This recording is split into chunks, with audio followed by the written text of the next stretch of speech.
to the tireless and heroic work of our military and our counterterrorism professionals, we've made great strides in that effort. We've disrupted terrorist attacks and strengthened our homeland defense. In Afghanistan, we removed the Taliban government, which had given bin Laden and al-Qaeda safe haven and support. And around the globe, we worked with our friends and allies to capture or kill scores of al-Qaeda terrorists, including several who were a part of the 9/11 plot.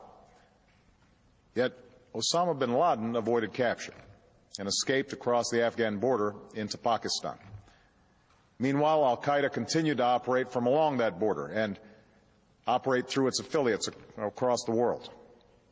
And so shortly after taking office, I directed Leon Panetta, the director of the CIA, to make the killing or capture of bin Laden the top priority of our war against al-Qaeda, even as we continued our broader efforts to disrupt, dismantle, and defeat his network. Then, last August, after years of painstaking work by our intelligence community, I was briefed on a possible lead to bin Laden. It was far from certain, and it took many months to run this thread to ground.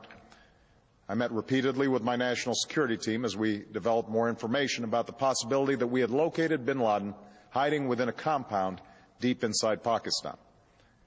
And finally, last week, I determined that we had enough intelligence to take action and authorized an operation to get Osama bin Laden and bring him to justice. Today, at my direction, the United States launched a targeted operation against that compound in Abbottabad, Pakistan. A small team of Americans carried out the operation with extraordinary courage and capability. No Americans were harmed. They took care to avoid civilian casualties. After a firefight, they killed Osama bin Laden and took custody of his body.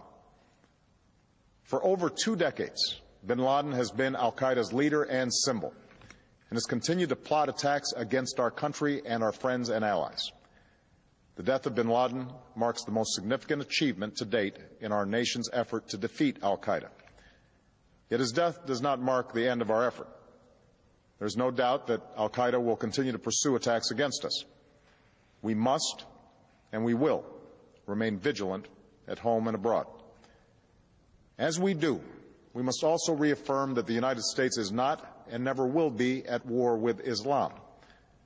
I've made clear, just as President Bush did shortly after 9/11, that our war is not against Islam. Bin Laden was not a Muslim leader. He was a mass murderer of Muslims. Indeed, al-Qaeda has slaughtered scores of Muslims in many countries, including our own. So his demise should be welcomed by all who believe in peace and human dignity. Over the years, I've repeatedly made clear that we would take action within Pakistan if we knew where bin Laden was. That is what we've done. But it's important to note that our counterterrorism cooperation with Pakistan helped lead us to bin Laden and the compound where he was hiding. Indeed, bin Laden had declared war against Pakistan as well and ordered attacks against the Pakistani people. Tonight, I called President Zardari, and my team has also spoken with their Pakistani counterparts. They agree that this is a good and historic day for both of our nations. And going forward, it is essential that Pakistan continue to join us in the fight against al-Qaeda and its affiliates. The American people did not choose this fight. It came to our shores and started with the senseless slaughter of our citizens. After nearly 10 years of service, struggle, and sacrifice, we know well the costs of war. These efforts weigh on me every time I, as Commander-in-Chief, have to sign a letter to a family that has lost a loved one, or look into the eyes of a service member who's been gravely wounded. So Americans understand the costs of war. Yet, as a country, we will never tolerate our security being threatened, nor stand idly by when our people have been killed. We will be relentless in defense of our citizens and our friends and allies. We will be true to the values that make us who we are. And on nights like this one, we can say to those families who have lost loved ones to al-Qaeda's terror, justice has been done. Tonight, we give thanks to the countless intelligence and counterterrorism professionals who've worked tirelessly to achieve this outcome. The American people do not see their work nor know their names, but tonight they feel the satisfaction of their work and the result of their pursuit of justice.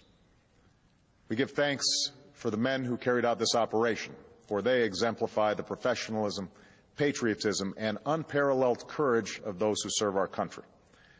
And they are part of a generation that has borne the heaviest share of the burden since that September day. Finally, let me say to the families who lost loved ones on 9/11 that we have never forgotten your loss, nor wavered in our commitment to see that we do whatever it takes to prevent another attack on our shores. And tonight, let us think back to the sense of unity that prevailed on 9/11. I know that it has at times frayed, yet today's achievement is a testament to the greatness of our country and the determination of the American people. The cause of securing our country is not complete, but tonight we are once again reminded that America can do whatever we set our mind to. That is the story of our history. Whether it's the pursuit of prosperity for our people or the struggle for equality for all our citizens, our commitment to stand up for our values abroad, and our sacrifices to make the world a safer place. Let us remember that we can do these things not just because of wealth or power, but because of who we are. One nation, under God, indivisible, with liberty and justice for all. Thank you. May God bless you. And may God bless the United States of America.